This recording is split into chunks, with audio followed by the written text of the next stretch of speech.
Okay, so to kind of set the stage for this car, it is an X3 XDRIVE28i.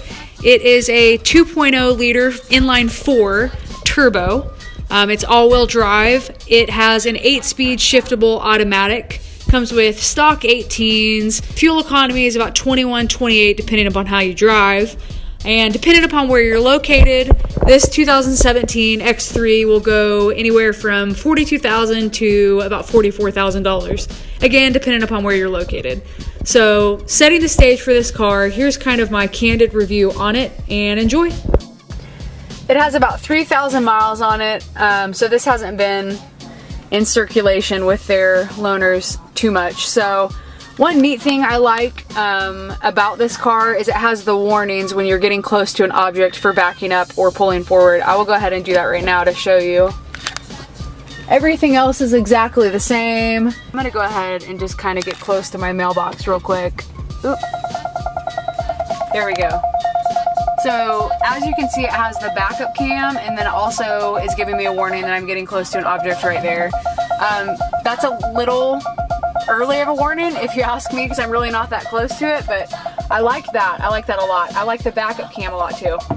Okay, that's annoying. I like the backup cam a lot too, which I do not have in my car. I am in an SUV, so I'm sitting up higher. That's one of the noticeable differences for my car, but this car is very, very similar to my F32. I don't know why I feel that when I'm in it, but I definitely get that vibe whenever I'm in it. It drives a lot like my car. The acceleration's fast. The reaction time's really, really fast. One thing I do not like about this car, because this is obviously not a coupe, when I back up, when I look to my right, when I'm changing lanes or something, I see that little panel right there in the back, and it makes me think that there's a car right there every time. So that kind of throws me off. And that's just from, you know, going from a coupe to driving this. 240 horsepower, sitting at the exact same as my F32, which I will give it a little gas here right now.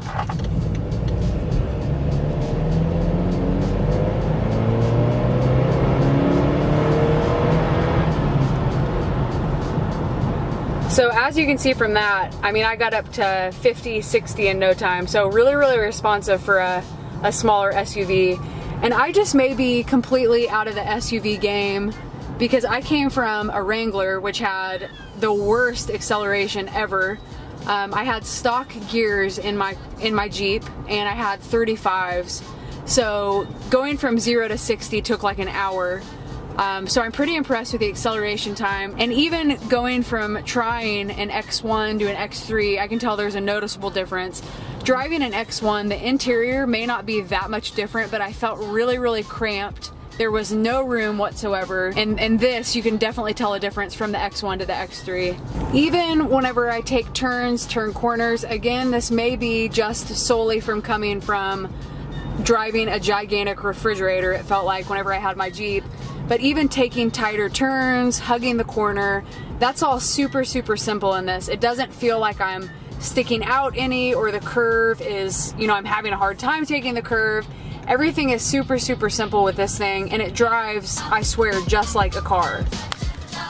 So the interior option on this car is the wood.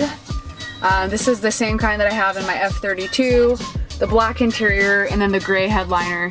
The more and more I look at this, I'm really digging how far back the sunroof goes. Oh my. Yeah, that's awesome.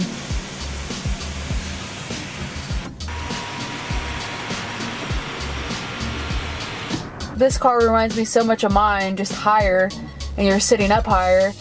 Obviously there's a little bit more room in the back seat, but that's about how much I have in my coupe. There's not that much of a difference there, and then the cargo room, of course, in the back. This car's pretty cool. I would not personally go to a lot and be like, hey, I want to get an X3. But definitely if I was in the market for a smaller SUV, I like it a lot. There's a lot of really cool options that make you feel like you're driving a lot cooler car than you are. And the space is nice. Everything about BMW that I like is obviously in it. But yeah,